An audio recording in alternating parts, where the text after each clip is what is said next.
이 시간 함께 나누실 말씀 구약성경 창세기 15장 1절에서 11절까지 말씀입니다. 창세기 15장 1절에서 11절까지 말씀 한 절씩 교독하도록 하겠습니다. 이후에 여호와의 말씀이 환상 중에 아브라함에게 임하여 이르시되 아브라함아 두려워하지 말라 나는 네 방패요 너의 지극히 큰 상급이니라. 이르되 주 여호와여 무엇을 내게 주시려 하나이까 나는 자식이 없사오니 나의 상속자는 이 다메섹 사람 엘리에셀이니이다. 아브라함이 또 이르되 주께서 내게 씨를 주지 아니하셨으니 내 집에서 길린 자가 내 상속자가 될 것이니이다. 여호와의 말씀이 그에게 임하여 이르시되 그 사람이 내 상속자가 아니라 내 몸에서 난 자가 내 상속자가 되리라 하시고 그를 이끌고 밖으로 나가 이르시되 하늘을 우러러 무뼈를 셀 수 있나 보라. 또 그에게 이르시되 내 자손이 이와 같으리라. 아브라함이 여호와를 믿으니 여호와께서 이를 그의 의로 여기시고 또 그에게 이르시되 나는 이 땅을 내게 주어 소유를 삼게 하려고 너를 갈대아인의 우르에서 이끌어낸 여호와니라.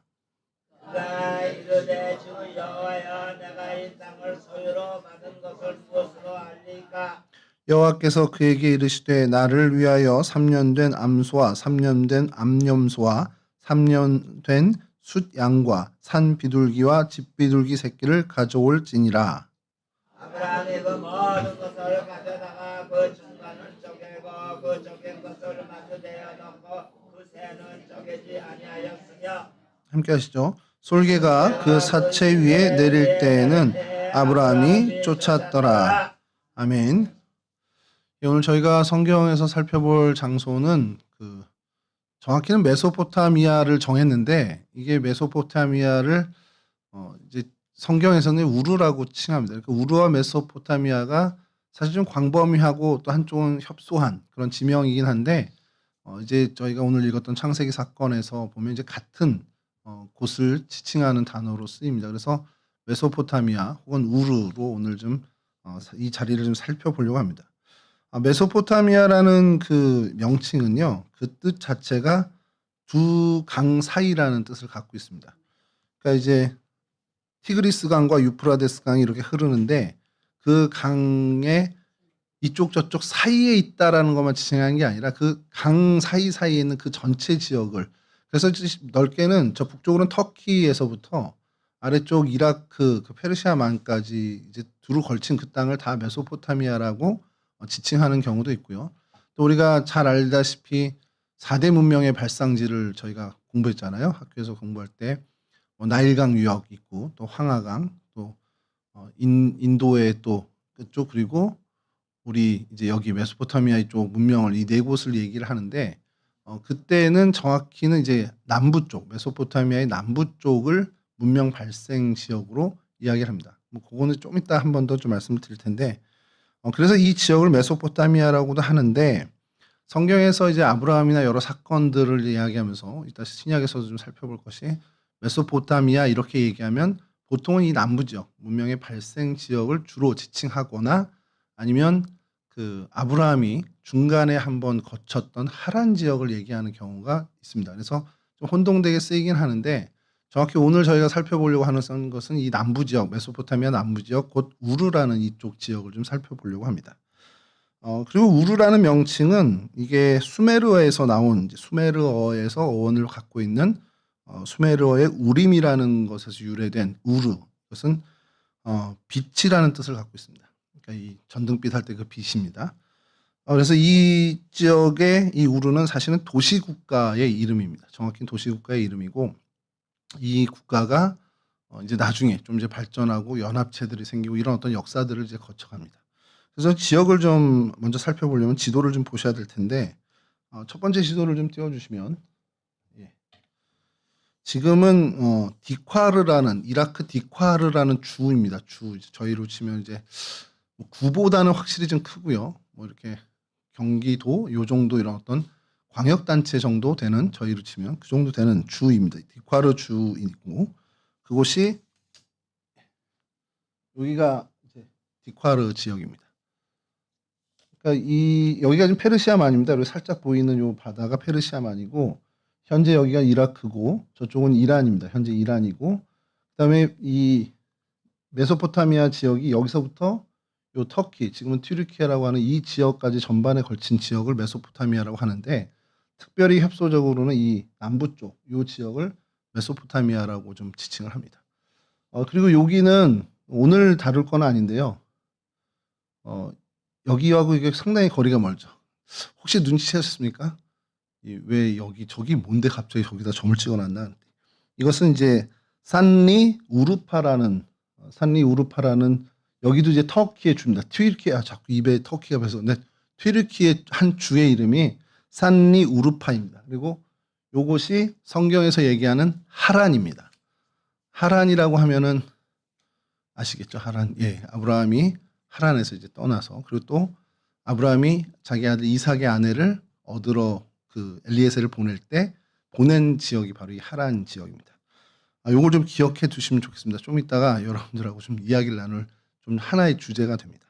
그래서 이 지역을 조금 확대해서 보면요. 다음 지도 보여주시면 요 이라크 남부에 여기 이게 지금 저희가 오늘 하려는 이 하트 모양이 우르 지역입니다. 그리고 그 여러 그 유적지가 발견된 그 지역인데요.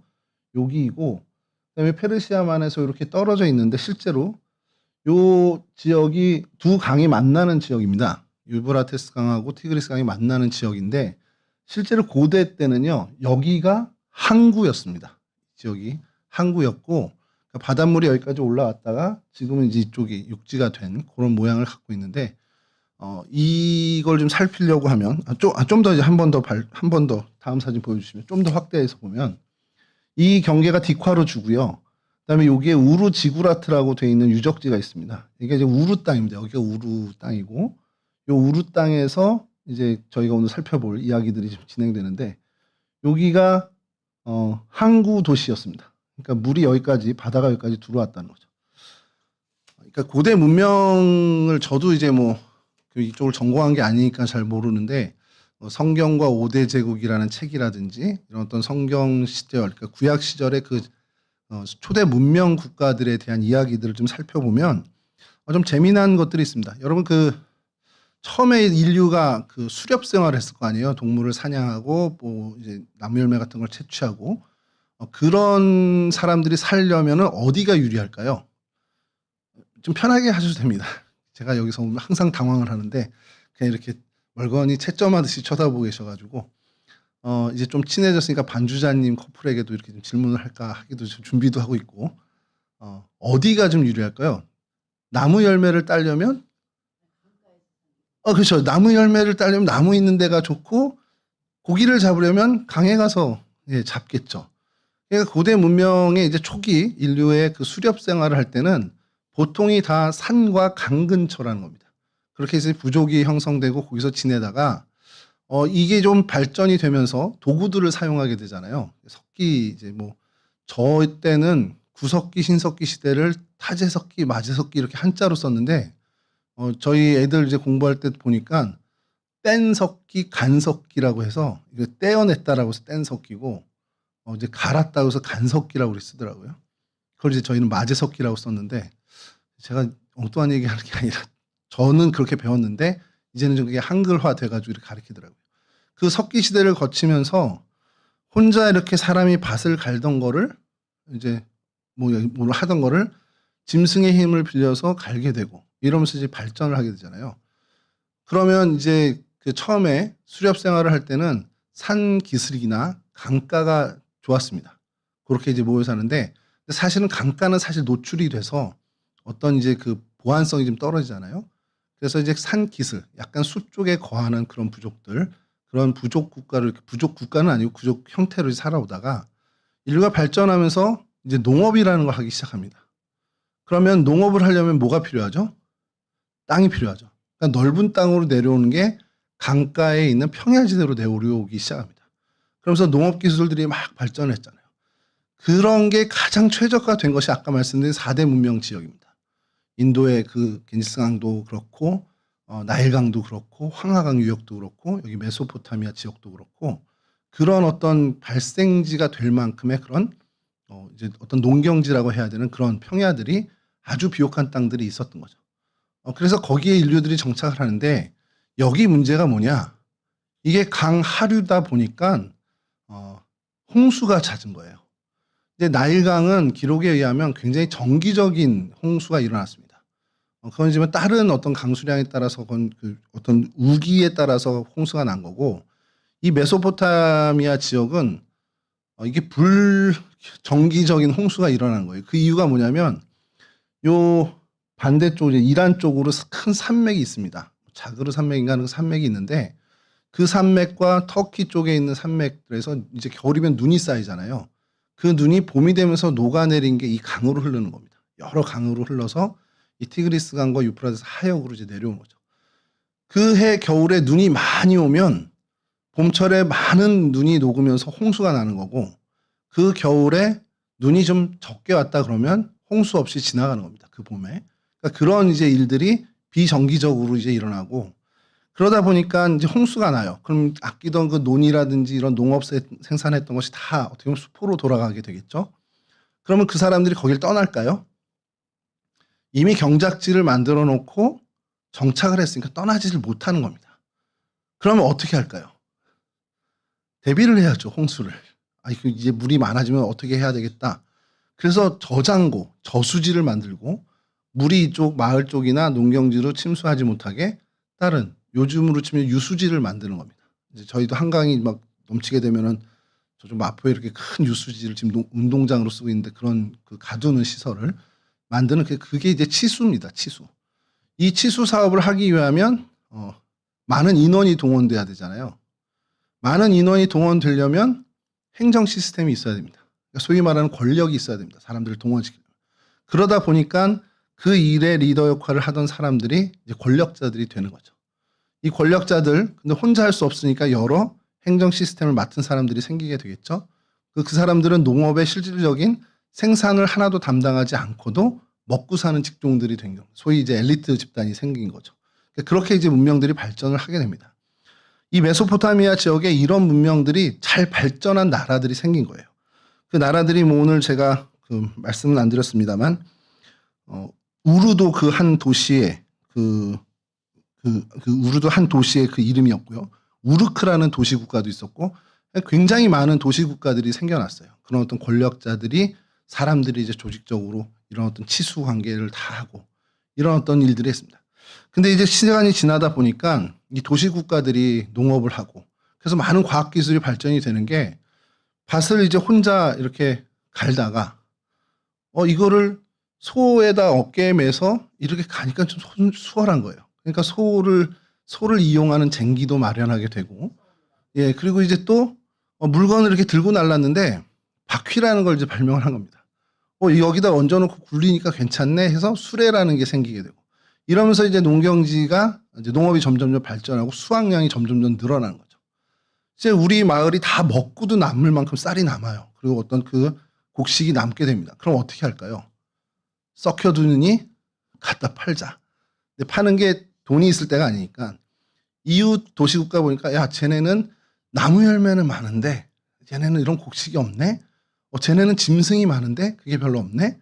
그 사람들이 어디냐면 강 상류에 아까 말씀드린 산기슭에 있는 그 부족들이, 얘네들은 수렵 생활을 아직까지 하고 있는 그런 사람들이다 보니까 가죽들이 많고 열매들이 많고 이런 것들이 귀한 거예요. 그래서 그것을 이제 물물 교환하면서 이 경제가 사실은 이제 크게 되는 겁니다. 그래서 아까 말씀드린 것처럼 이 우르랑 우르크 이쪽에 있는 그 남쪽에 있는 도시 국가들이 교역을 할 수가 있게 되는 거예요. 백길이 있다 보니까. 그러니까 배도 만들어서 가고, 기록에 의하면 뭐 인도까지 가서 이런. 이쪽이 목재와 광물이 좀 부족한 곳입니다. 평야가 많다 보니까. 그래서 그 목재와 광물을 들여왔는데 그게 이제 구리를 들여오게 된 거죠. 그러면서 구리가 넘쳐나게 되고 곡식과 맞바꾼 구리들이 넘쳐나면서 그게 청동기 시대를 열게 됩니다. 그래서 밭을 돌로 갈다가 이 청동으로 가니까 훨씬 더 효율이 높아지는 거예요. 그게 점점 더 부강해지는 겁니다. 근데 여기서부터 인류의 비극이 시작되는 게, 그걸 가지고 구석기 시대, 신석기 시대 때 전쟁 때 썼던 무기를 이걸로 대신해 보니까 돌 갖고 덤비는 애들보다 훨씬 더 유리한 거예요. 그래서 그것을 무기를 만들기 시작합니다. 쟁기를 만들던 것을 무기로 만들고 바퀴로 수레를 만들 것들을 군사 전차를 만들게 되는 그런 이제 문명들이 발전하게 되죠. 자, 근데 이게 왜 문제가 됐냐? 농업을 하다가 노동력을 집약하고 어떤 곡식을 걷다가 우연치 않게 싸움이 일어났는데 그 옆에 이제 도시국가가 싸움이 일어났겠죠. 근데 저희가 이겼어요. 예, 이겼더니 노예도 생겨? 얘네들 게 다 우리가 되네? 야, 그러면 농사 짓는 것보다 가서 처부수고 때려잡아서 침략을 하자. 이런 군사가 강해지는 이제 어떻게 보면 제국과 같은 그 국가 시스템이 생기게 되는 겁니다. 그래서 이 도시 국가들이 그런 전쟁에 휘말리면서 전쟁이 어떻게 보면 이제 일어나서 도시 국가들이 통폐합이 되기 시작합니다. 그게 첫 우리 인류에 나타난 문명 국가라고 하는 수메르 국가가 이곳에서 발생이 된 거예요. 여기까지 올려고 이 얘기를 설명을 드렸습니다.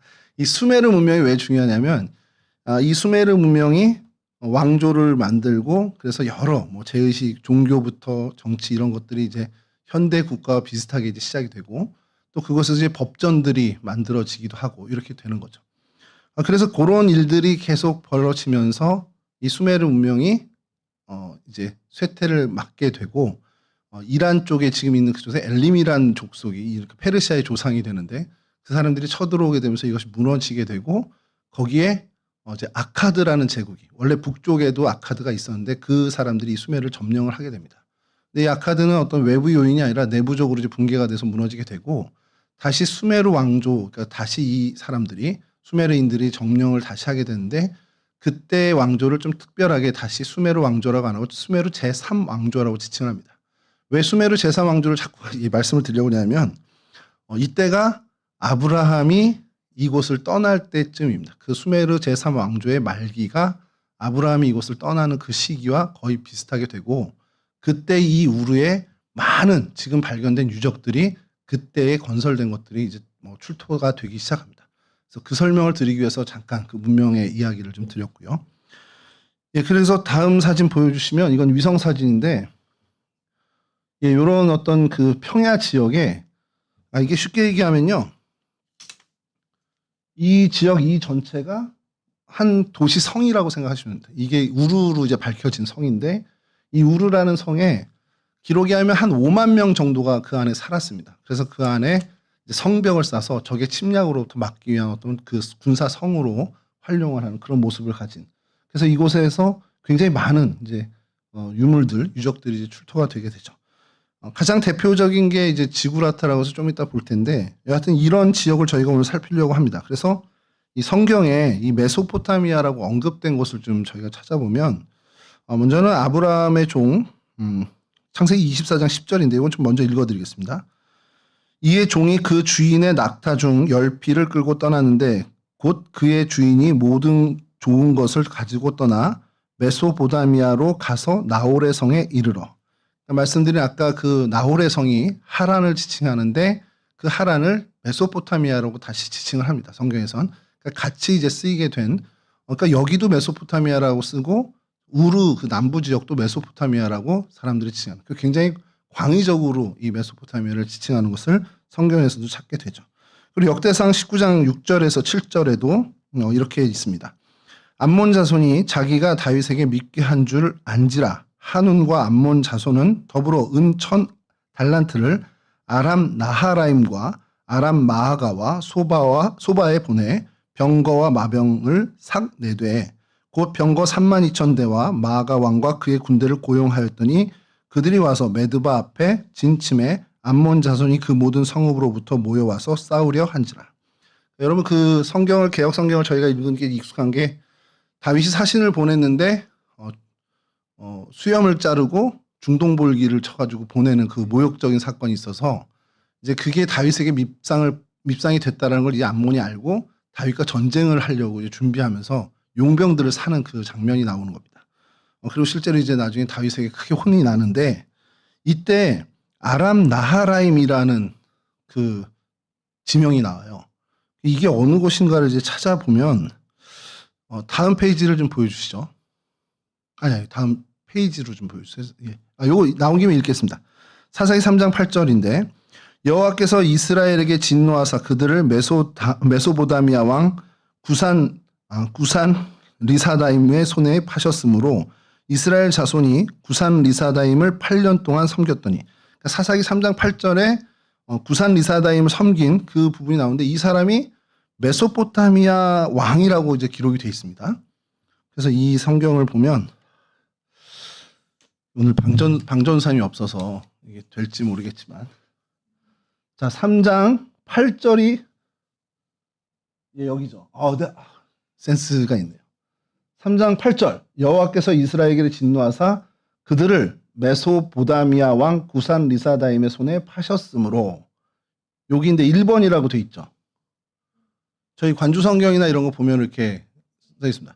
그 1번을 어디 가서 찾으면 되죠? 성경 밑에 가면 있죠. 자, 아래. 이렇게 좀만 확대해서 아래를. 자, 1번 아까 그겁니다. 히브리어 아람 나하라임. 그러니까 메소포타미아에 이렇게 주가 달렸는데 아람 나하라임이라고 나옵니다. 근데 아까 제가 역대상 19장 6절에서 7절 그 중동볼기 사건이죠. 그 사건 때 암몬 자손이 은천 달란트를 아람 나하라임과 아람 마아가와 소바에 보내 병거와 마백의 왕 삭스를 냈습니다. 그렇게 등장을 하죠. 이게 메소포타미아가요, 히브리어로 표기할 땐 아람 나하라임으로 씁니다. 그리고 실제로 여러분들이 원어 사전을 혹시라도 찾을 기회가 생기면 성경에 메소포타미아라고 써 있는 곳에 원어 사전을 대조해서 보면 다 아람 나하라임이라고 쓰여 있습니다. 원어는요. 그러니까 그게 같은 곳이라는 얘기입니다. 이 아람 나하라임은 두 강들이라는 뜻을 갖고 있어요. 그러니까 그 아람이라는 것이 시리아 지역을 가리키는 이름이고요. 그 다음에 나하라임은 나할이라는 강이라는 단어에 아임이라는 그 전에 말씀드렸던 복수는 아니고 쌍수라고 말씀드렸죠. 그러니까 복수는 여러 개고 쌍수는 딱 두 개만 얘기하는, 그래서 그 아임은 쌍수를 표현하는 단어입니다. 그래서 나할과 아임을 합쳐서 나하라임, 강 두 개 이렇게 하면 됩니다. 그러니까 두 강이라고 보면 되죠. 두 강 사이를 이야기하는 그 단어, 그러니까 두 강들을 의미하는 그 단어입니다. 이 단어가 아람 나하라임입니다. 그러니까 메소포타미아 자체가 히브리어에서도 두 강들이라는 표현을 하고 있는 거죠. 그러니까 이 성경에도 이 메소포타미아를 이렇게 설명을 하고 있고요. 그래서 이 메소포타미아가 또 어디서 등장하냐면 구약을 뭐 여러 군데 나오지만 신약에 와서 사도행전 7장 2절에서 4절에 이 지명이 또 등장을 합니다. 스데반이 이르되 여러분 부형들이여 들으소서, 우리 조상 아브라함이 하란에 있기 전 메소포타미아에 있을 때에 영광의 하나님이 그에게 보여 이르되 내 고향과 친척을 떠나 내가 내게 보일 땅으로 가라 하시니, 아브라함이 갈대아 사람의 땅을 떠나 하란에 거하다가 그의 아버지가 죽음에 하나님이 그를 거기서 너희 지금 사는 이 땅으로 옮기셨느니라. 이게 이제 아브라함의 이 이동 경로를 스데반이 설교를 하면서 이야기합니다. 근데 여러분 조금 이 스데반의 이야기를 이제 지금 들으면서 조금 이상하네? 라는 생각을 하신다면 여러분들은 창세기를 정말 이렇게 꿰고 있는 분들인 겁니다. 왜냐하면 창세기 11장 31절입니다. 데라가 그 아들 아브람과 하란의 아들인 그의 손자 롯과 그의 며느리 아브람의 아내 사레를 데리고 갈대아인의 우르를 떠나 가나안 땅으로 가고자 하더니 하란에 이르러 거기 거류하였으며. 자, 아브라함의 아버지가 이 온 식솔들을 데리고 갈대아인의 사람, 아까 말씀드린 우르 땅이죠. 그쪽을 떠나서 하란으로 이사를 했습니다. 그리고 거기에 이르러서 거류하였다라는 게 창세기 11장의 증언이에요. 근데 스데반의 설교, 아까 말씀한 거는 조금 다른 것이, 한번 다시 더 가볼까요? 스데반이 이르되 여러분 부형들이여 들으소서, 우리 조상 아브라함이 하란에 있기 전 메소포타미아에 있을 때 영광의 하나님이 그에게 보여. 스데반은 아브라함이 하란에 있기 전 메소포타미아, 우르 땅이죠. 우르 땅에 있을 때 하나님이 그에게 나타났다고 얘기하는 겁니다. 안 이상하세요? 저만 이상한가요? 그럼 하나님이 언제 아브라함을 부르신 겁니까? 하란에 있을 때요? 아니면 우르에 있을 때? 아까 지도 봤지만 굉장히 멉니다. 이 두 지역이. 우르에 있을 때 불렀다는 거죠. 그때 여러분 창세기 12장 1절에서 4절을 보여드릴게요. 이거 아까 말씀 창세기 11장 31절에 데라가 그의 식솔들 아들 아브라함이랑 며느리 사레를 다 데리고 하란에 와서 거류한 다음의 이야기입니다. 11장이고 이건 12장입니다. 12장 1절에서 4절 여호와께서 아브라함에게 이르시되 너는 너의 고향과 친척과 아버지의 집을 떠나 내가 내게 보여줄 땅으로 가라. 내가 너로 큰 민족을 이루고 내게 복을 주어 내 이름을 창대하게 하리니 너는 복이 될지라. 너를 축복하는 자에게는 내가 복을 내리고 너를 저주하는 자에게는 내가 저주하리니 땅의 모든 족속이 너로 말미암아 복을 얻을 것이라 하신지라. 4절 중요합니다. 이에 아브라함이 여호와의 말씀을 따라갔고 롯도 그와 함께 갔으며 아브라함이 하란을 떠날 때에 75세였더라. 어디를 떠났다고요? 하나님이 얘기해서 떠난 거죠. 지금 이 12장 1절에 4절은. 하나님이 하란에서 얘기했는데요. 근데 아까 스데반은 하란에 있기 전 메소포타미아에서 하나님의 영광이 그에게 나타나. 여기까지 딱 하고 설교를 마치면 너무 좋을 것 같아요. 여러분들에게 궁금증을 드리고 한 주간 동안 한번 공부하시고 다음 주에. 그러니까 메소포타미아에서 하란으로 와서 하란에 거류하다가 가나안 땅으로 온 거는 역사의 사실이죠. 성경의 사실인데 하나님이 그러면 우르 땅에 있을 때 메소포타미아 우르 땅에 있을 때 부르신 거냐 아니면 하란 땅에 있을 때 부르신 거냐 이게 이제 숙제가 될 수 있습니다. 왜냐하면 스데반은 명확하게 그냥 메소포타미아 있을 때로 하면 하란도 메소포타미아니까 그렇게 하겠지라고 생각하지만 명확하게 하란에 있기 전 메소포타미아 즉 우르 땅에 있을 때 메소포타미아가 아까 말씀드렸죠. 두 강들이라고 그 우르 땅에 있을 때 하나님의 영광이 그에게 나타났다라고 증언을 하고 있어요. 스데반이 거짓말할 리는 없잖아요. 그러면 언제냐라는 거예요. 이게 사실 굉장히 신학적인 논제가 됐던 때가 있습니다. 자, 그런데 한 구절을 더 보겠습니다. 15장 7절입니다. 오늘 저희 본문이기도 한데요. 또 그에게 이르시되 나는 이 땅을 내게 주어 소유를 삼게 하려고 여기 부분입니다. 너를 갈대아인의 우르에서 이끌어낸 여호와니라. 하나님은 또 직접적으로 너 우르에 있을 때 내가 이끌어냈잖아. 그 얘기를 하시는 거예요. 그럼 이건 분명히 하나님이 아브라함이 우르 땅에 있을 때 말씀하셨다라는 걸 하나님이 인정하신 겁니다. 그러면 75세 하란 땅을 떠날 때 하나님이 말씀하신 건 뭐지? 라는 이제 궁금증이 막 급증해야 됩니다. 미스프린트일까요? 예, 권사님 말씀하신 대로 성경학자들이 연구해서 이거는 사본을 옮겨 적을 때 잘못 적은 거야 라는 주장도 있습니다. 자, 근데 이거에 대해서 명확하게 해석한 신학자 중에 가장 대표적인 사람은 칼빈입니다. 칼빈은 칼빈뿐만 아니라 그 예외에 많은 이제 학자들이 동의하는 부분이 실제로 지금 주석에도 칼빈 주석과 매튜엘리 주석 그리고 키일 텔리시 주석 같은 경우는 이렇게 얘기를 하고 있어요.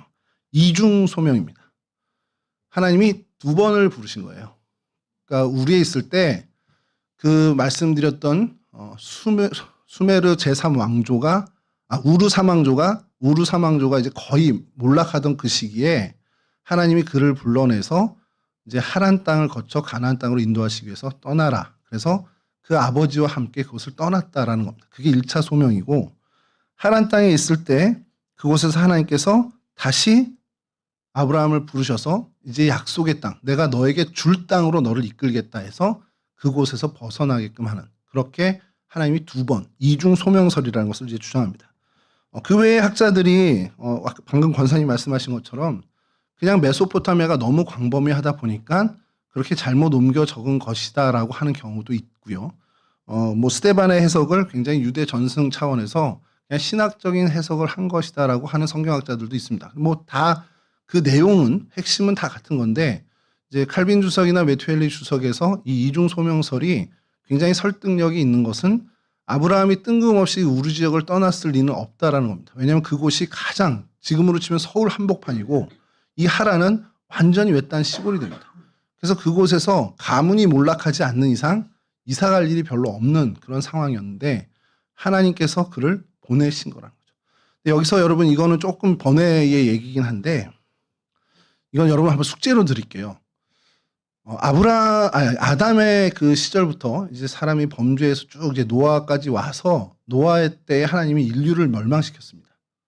그래서 인류는 다 죽고 노아의 식구만 남았죠.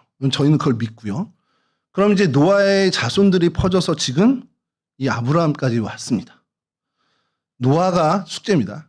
노아가 600년의 홍수가 났어요. 그건 성경의 기록이고 또 몇 세까지 살다가 하나님께 갑니다. 그게 숙제입니다. 그럼 그 연수를 쭉 계산하고 그 후손들이 계속 이제 창세기에 등장을 합니다. 누가 누구를 낳는 것이 계속 등장합니다. 그러면 쭉쭉 가다가 하란이 데라를 낳고 데라가 아브라함을 낳고 하는 그게 몇 세에 낳고 몇 세에 해서 계속 횟수를 계산하면 아 이게 노아 홍수 이후에 몇 년이구나 이게 나옵니다. 그럼 그 연도와 노아가 향년이라고 저희는 해야 되는지 하여간 죽은 나이랑 비교를 해보시면 아브라함이 태어날 때 노아가 살아있었을지 죽었을지 한번 알 수가 있게 됐죠. 그걸 숙제로 내드리겠습니다. 아브라함이 그럼 태어났을 때 우리 조상의 어쩌면 탑이죠. 우리 조상의 노아 할아버지가 생존에 있는 걸 봤을까 못 봤을까 요걸 한번 숙제로 내어드리겠습니다. 정답은 다음 주에 제가 공개해드리죠. 예, 뭐 대충 이렇게 물어보면 왜 물어보는지 아실 거 아니에요.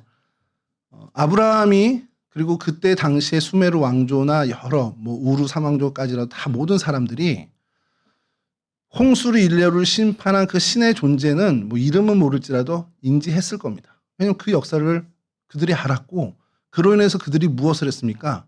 다시는 우리가 물로 망하지 말자 해서 뭐를 지어요? 높은 탑을 짓는데 그것을 저희가 신할 평야에서 바벨탑을 지었다고 성경에서 이야기합니다. 그러니까 모든 인류는 그 홍수에 대한 우리 요즘의 표현으로 포비아가 있는 겁니다. 그 두려움이 있는 거죠. 근데 여전히 노아 할아버지는 살아있고 노아 할아버지의 모습을 보면서 그것을 볼 거라는 거예요, 사람들이. 여하튼 이제 그런 상황에서 아브라함도 여호와 하나님이 그를 부르셨을 때 뜬금없는 정말 알지도 못하는 신이 자기를 불렀다고 생각을 안 했을 거라는 겁니다. 그들 가운데는 인류를 심판한 절대 권력자, 절대적인 존재, 그 하나님에 대한 인식이 있었고 그가 자기를 부르신 것에 대한 확실한 그런 어떤 경험이 있다면 그 말을 거부할 수가 없다라는 거죠. 그건 이제 좀 번외 얘기고요. 여하튼 한번 숙제로 여러분 내드릴 테니까요. 한번 살펴보셨으면 좋겠습니다. 제가 예상하건대 다음 주에 아무도 안 해오실 거예요. 그럼 이제 제가 여기서 말씀드리고 그래요. 그리고 그런 숙제가 있었어 이런 생각을 하실 텐데 한번 다음 주에 그거는 제가 다른 지명하기 전에 잠깐 이제 말씀을 좀 드리도록 하겠습니다. 여하튼 이런 부분들 우리가 이야기를 좀 해야 되고요. 그다음에 창세기 2장 5절에서 9절에 다시 메소포타미아라는 지명이 등장을 합니다. 그때 경건한 유대인들이 천하 각국으로서 와서 예루살렘에 머물러 있더니 이 소리가 남에 큰 무리가 모여 각각 자기의 방언으로 제자들이 말하는 것을 듣고 소동하여 다 놀라 신기하게 여겨 이르되 보라 이 말하는 사람들이 다 갈릴리 사람이 아니냐 우리가 우리 각 사람이 난 곳 방언으로 듣게 되는 것이 어찌 됨이냐. 그러니까 성령의 역사가 일어나면서 사도들이 방언을 하게 되는데 그 방언의 이야기가 각 출신들이 자기네 모국어로 지금 듣고 있다는 것을 설명합니다. 그러면서 9절에 이렇게 얘기를 해요. 우리는 바데인과 메데인과 엘람인과 아까 말씀드린 그 엘람인이 그 페르시아 조상의 저쪽 땅에서 거주했던 사람들을 이제 통칭합니다. 그리고 메소포타미아, 유대와 갑바도기와 본도와 아시아 이렇게 등장. 여러 지역이 나올 때 이 메소포타미아가 등장을 하는데 이 메소포타미아 역시도 적은 의미로는 유프라데스강 남부 지역의 사람들을 이야기하는 겁니다. 그러니까 지금 이라크 사람이고 그때 당시에는 바벨론 사람이 되겠죠. 그 사람들을 이야기합니다. 그때 또 등장을 하고요. 이 메소포타미아는 이렇게 성경에 등장하고 또 우르라는 명칭을 또 성경에서 저희가 찾아보는데 아까 저희가 살펴봤던 창세기 11장에 27절에서 28절 이렇습니다. 데라의 족보는 이러하니라. 데라는 아브라함과 나홀과 하란을 낳고 하란은 롯을 낳았으며 하란은 그 아비 데라보다 먼저 고향 갈대아인의 우르에서 죽었더라. 이렇게 아브라함의 가문을 소개할 때 우르라는 지명이 등장을 합니다. 또 말씀드린 것처럼 창세기 11장 31절에 데라가 그 아들 아브라함과 하란의 아들인 그의 손자 롯과 그의 며느리 아브라함의 아내 사레를 데리고 갈대아인의 우르를 떠나 가나안 땅으로 가고자 하더니 하란에 이르러 거기 거류하였으며 그러니까 그 긴 여정의 출발지가 우르라는 것을 성경에서 다시 한번 밝혀주고 있고요. 오늘 7절 본문의 7절 역시도 하나님께서 이건 직접 말씀하신 거죠. 또 그에게 이르시되 나는 이 땅을 내게 주어 소유를 삼게 하려고 너를 갈대아인의 우르에서 이끌어낸 여호와니라.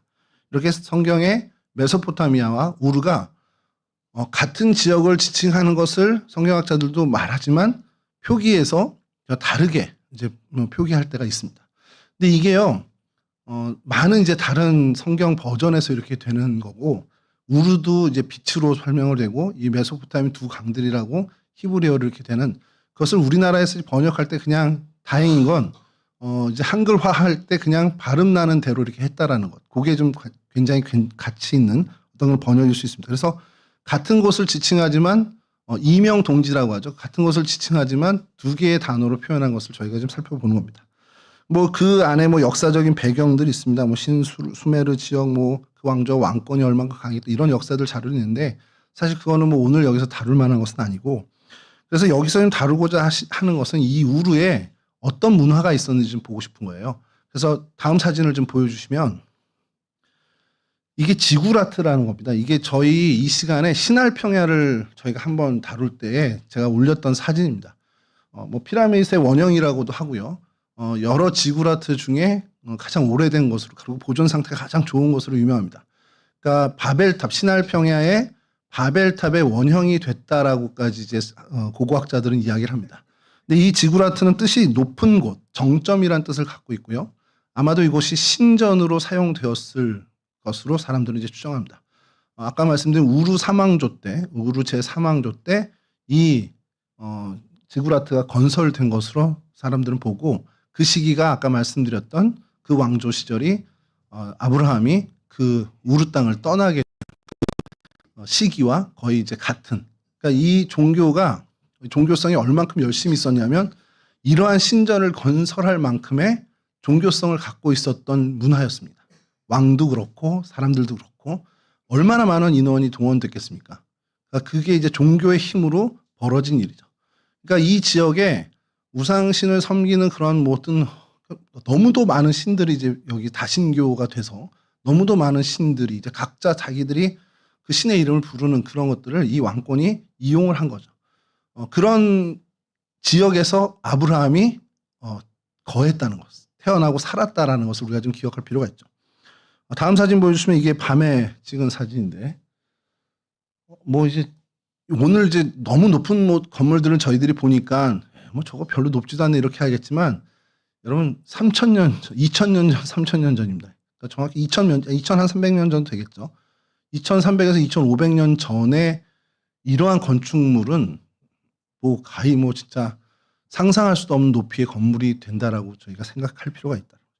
그리고 다음 사진은 보면 이게 처음 발견됐을 때 당신의 사진입니다. 1940여 년 전에 1940몇 년도에 이렇게 발견이 됐는데 그때 발견될 당시에 그 아까 말씀드린 지구라트 그리고 그것이 이제 여러 이제 복원 작업을 거치면서 이제 지금의 모습으로 한 거고요. 근데 사실 이것도 신바벨론 제국에서 한번 복원했던 그것으로 사람들이 추정합니다. 그러니까 원형의 지구라트는 찾아볼 수가 없고 그것을 이제 복원한 바벨론 시대 때 복원했던 것을 이제 현대에 와서 발견하게 된 겁니다. 다음 사진 보여주시면 이제 복원 작업을 해 나가는 그런 와중에 이제 드러난 그런 사진들이 이렇게 아직도 보관이 되어 있습니다. 이것이 그때 당시 발견 당시의 모습이고 지금 다음 사진 보여주시면 이 지구라트를 발견한 다음에 이 지역을 많은 성경 고고학자들이 이제 하게 되죠. 뭐 성경의 고고학자들뿐만 아니라 인류 문화학자들도 다 이제 달라붙어서 이제 발굴을 하게 되는데 이렇게 많은 도시의 형태들이 나오는데 지금 이곳은 궁전을 경험한 박물관입니다. 그러니까 이것은 굉장히 이제 고문서가 발견이 된 건데 앤니 갈디 난나라는 공주가 있었어요. 그 공주의 이름을 따서 이 궁전을 짓고 그것을 박물관으로 사용했던 이제 기록을 발견하게 됩니다. 그래서 이게 궁전터 겸 박물관터인데 터만 있고 사실은 어떤 그 모습은 없죠. 그래서 그 다음 사진도 보여주면 그 옆쪽에서 조금 더 멀리서 찍은 건데 이렇게 구획들이 다 있는 터전을 보게 됩니다. 뭐 이제 모래바람이나 이런 걸로 다 덮여가지고 이제 발견을 못하다가 지구라트를 발견하는 계기로 이 지역을 다 보게 됐죠. 그래서 이 지구라트에 가면 그 지역의 모형도를 이제 보여주고 있는데 유리관에 이렇게 담았더라고요. 다음 사진 보여주시면 이렇게 지금 이렇게 돼 있다라는 현재 복원 상태가 이렇고 다음 사진 보여주시면 그 옆으로 이 터들이 이렇게 있다라는 것을 좀 보여주는 그런 사진들이 있습니다.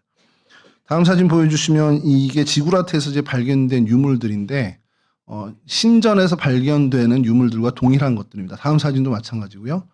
예, 이런 유물들이 발견됐습니다. 그리고 다음 사진 보여주시면 이게 지구라트라는 이제 표지판이 아예 이렇게 이라크와 여러 유네스코부터 여러 나라 개발에 동참한 나라들이 영어와 아랍어로 이렇게 표지판을 만들어놨습니다. 이건 지구라트 안내문이고 다음은 예, 이게 우르 제3왕조의 왕실입니다. 이 왕실 무덤의 털을 이제 발견해서 거기다 이제 편말을 한 것인데 그러니까 왕릉에 우리로 치면 왕릉이 거기서 발견이 된 겁니다. 그 왕릉 위에 뭐 피라미드처럼 뭐 구조물이 있었는지는 잘 모르지만 이런 모습들을 갖추고 있다라는 것이고 그래서 다음 사진 보여주시면 이게 이제 그 도시의 구조도입니다. 그래서 이걸 조금 더 확대한 다음 사진 보여주시면 이렇게 글씨를 좀 넣었습니다. 아까 말씀드린 그 앤니 갈디 난나라는 그 공주의 이름을 딴 궁전 박물관이 저쪽에 위치하고 있고 거기서 아까 본 사진이 이 지구라트 11번의 지구라트 이렇게 그 정도 구조를 갖고 있고요. 그 사이에 있는 광장이 있고 또 아까 말씀드린 그 표지판의 왕릉은 저 밑쪽 남쪽에 이렇게 위치해 있습니다. 그리고 1번이라고 되어 있는 것이 이게 이제 성벽입니다. 그래서 이것을 성으로 이제 벽으로 둘러싼 성체를 갖고 있었고 이것이 어떻게 보면은 이 안에 약 5만 명 정도가 거주했다는 기록이 있는 것처럼 어떤 도시 국가로서의 모습 그리고 왕조로서의 모습 가장 중심이 되는 왕이 거하는 그런 궁전터 같은 것으로 이제 역할을 했었던 것이죠. 예, 이런 어떤 지구라트가 상징은 그겁니다. 시간이 다 돼서 이제 저희가 뭐 크게 뭐 더 하기는 어려운데 바벨탑의 원형이 됐다라는 것 그것은 다시 말씀드리면 하나님을 거역한 인류들이 정말 많은 신들 각자의 신들을 섬기는 그 모습이 그리고 그것이 얼만큼 힘을 갖게 됐는지를 보여주는 그 상징적인 모습이 지구라트라는 거죠. 이 우르에서만 발견된 것이 아니고요. 여러 지구라트들이 있는데 또 대표적인 지구라트가 이라크에 있는 사마라탑입니다. 이것도 한번 기억나실 겁니다. 다음 사진 보여주시면 예, 이거는 지금 현재는 이제 그 모스크의 미나렛으로 쓰고 있습니다. 미나렛으로 사용되고 있는데 현재도 이렇게 잘 보존이 되고 있습니다. 다음 사진 보시면 좀 멀리서 지금 이 모스크가 있고 그 옆에 미나렛으로 사용하고 있는 그런 모습이죠. 그러니까 이런 것들이 한 대표적으로 한 3개에서 4개 정도가 이 지역에 아직 몰려 있는데 뭘 의미하냐면 결국 하나님을 외면한 더 다른 신들을 찾는 이방 신들을 찾는 그런 어떤 잡다한 종교들이 넘치는 그 시절을 살고 있었다는 겁니다. 근데 여러분 이게 오늘이라고 다르냐는 거죠. 하나님께서 말씀의 정신으로 그리고 하나님의 백성다운 정말 예수를 닮아가는 사람으로 살아가기를 우리에게 원하시는데 우리가 살고 있는 이 세상은 그 정신으로 살아가기 너무 어려운 곳입니다. 아브라함이 이 우르 땅에서 그 하나님이라는 존재를 기억하고 부르신 하나님을 따르는 삶을 정말 살 수 없을 만큼 어려운 그런 시대를 저희들은 동일하게 살고 있다는 거죠. 그럼 저희들의 마음에 이제 한탄이 나오겠죠. 도대체 나는 이런 어두운 시대에 내가 살고 있지. 이 말세에 내가 살고 있을까. 그러면서 세상을 개탄하는 모습들이 이 한국 교회나 한국 성도들 사이에서 드러납니다. 세상이 큰일 났어. 이제 망하려고 그래. 세상이 망하려고 그래. 아는 이제 연세 많으신 권사님 한 분이 차별금지법에 대해서 저한테 막 이제 토로를 하시는 거예요. 이제 그거 통과되면은 큰일 났다. 제가 그래서 권사님한테 말씀드린 게 권사님이 큰일 난 게 제가 더 큰일 나죠. 권사님은 가만히 계셔도 되는데 전 설교하면 잡혀가는데 소돔과 고모라에 이런 동성애가 있었습니다. 이게 하나님이 벌하신 어떤 죄악입니다라는 얘기를 하는 순간 저는 법에 저촉돼서 벌금형을 받거나 뭐 좀 심하게 얘기하면 구속될 수도 있는 그런 노출되어 있는 자리에 있는 사람이고 권사님은 그냥 생각만 하셔도 뭐라고는 안 하잖아요. 그런 지금 시대를 살고 있다고 개탄을 합니다. 근데 여러분 우리 시대에만 이렇게 신앙을 지키고 하나님의 백성으로 살아가는 게 어려웠냐? 아니라는 겁니다. 저 지구라트, 사마라탑을 건설했던 그 당시의 문화는 얼마나 더 이방 종교에 목을 맸던 사람들이 있었겠습니까? 그때에 하나님이 그러한 시대에 하나님의 사람인 아브라함을 불러내신 거예요. 여러분 저는 그런 생각을 좀 합니다. 그때 하나님이 아브라함만 딱 집어서 불렀을까? 많은 사람을 불렀는데 그 하나님의 음성에 응답한 사람이 아브라함이 아닌가라는 거죠. 그럼 오늘날도 마찬가지입니다. 하나님은 끊임없이 모든 인류를 사랑하시기 때문에 이 인류를 향해서 계속해서 여러 어떤 방법도 뭐 친구의 음성을 통해서 좋고 방송을 통해서 좋고 CTS를 좋고 유튜브를 통해서 좋고 하나님은 그 심령에 하나님이 부르시는 부르심을 계속해서 외치고 계시는데 그 하나님의 부르심에 응답을 하는 사람들이 너무 적은 소수만이 하나님 말씀에 응답하고 하나님의 그 말씀, 하나님을 따르는 신앙의 삶을 결단하고 살아간다는 겁니다. 시대를 탓할 게 없다라는 거예요. 어두운 세상을 탓할 게 아니라 이 어두운 세상에 내가 빛이 되지 못하는 걸 개탄해야 된다는 겁니다. 이 어두운 시절에 하나님이 저희들을 부르셨습니다. 그리고 아브라함 역시도 그때 부르셔서 아브라함에게 하나님이 요구하신 것은 희생을 요구하신 거죠. 본토 친척 아비집을 다 떠나게끔 하나님 그 모든 것을 다 끊고 그 모든 것을 버려두고 하나님만을 쫓아서 하나님이 지시할 땅으로 가야 하는 그런 희생이 요구됐다는 겁니다. 그럼 오늘날 동일하게 하나님이 우리를 부르실 때는 우리가 내 소유 혹은 내 욕심, 내가 어떻게 보면은 버리지 못하는 것들을 내려놓아야 하는 그런 상황으로 하나님이 우리를 부르실 수도 있습니다. 그럼 그런 부르심에 우리가 기꺼이 순종할 수 있냐? 아멘으로 응답하며 하나님 앞에 나아갈 수 있겠냐? 그것을 우리 스스로가 점검을 해볼 필요가 있다는 거죠. 하나님 이 시대에 나를 부르시는데 내가 정말 놓지 못하고 내가 쥐고 있는 그것을 하나님이 놓으라 하시면 나는 어떻게 반응할까요? 그것에 대한 진지한 고민이 우리 가운데 있었으면 좋겠습니다. 그렇게 하나님이 당신의 백성을 부르시고 당신의 백성을 이끄실 때 우리가 포기해야 될 것 포기하고 하나님 앞에 헌신해야 될 것 헌신하는 그 부르심의 자리로 부를 때 정말 바르게 응답하고 나가는 저희들이 되었으면 좋겠고요. 희망적인 것은 그렇게 희생과 헌신의 자리에 하나님이 부르실 때 하나님은 아브라함에게 그렇게 하셨듯이 우리에게도 반드시 하나님의 약속과 하나님의 그 복을 허락해 주신다는 거죠. 하나님 그 헌신을 보시고 우리의 그 부르심의 바른 응답을 보시고 하나님은 그냥 내버려 두지 않으신다는 것. 하나님께서 책임져 주시는 그런 인생으로 삼아 주신다는 사실을 우리가 놓치지 않고 그 은혜를 늘 사모하며 그 은혜를 붙잡고 나가는 저와 여러분들이 되었으면 좋겠습니다.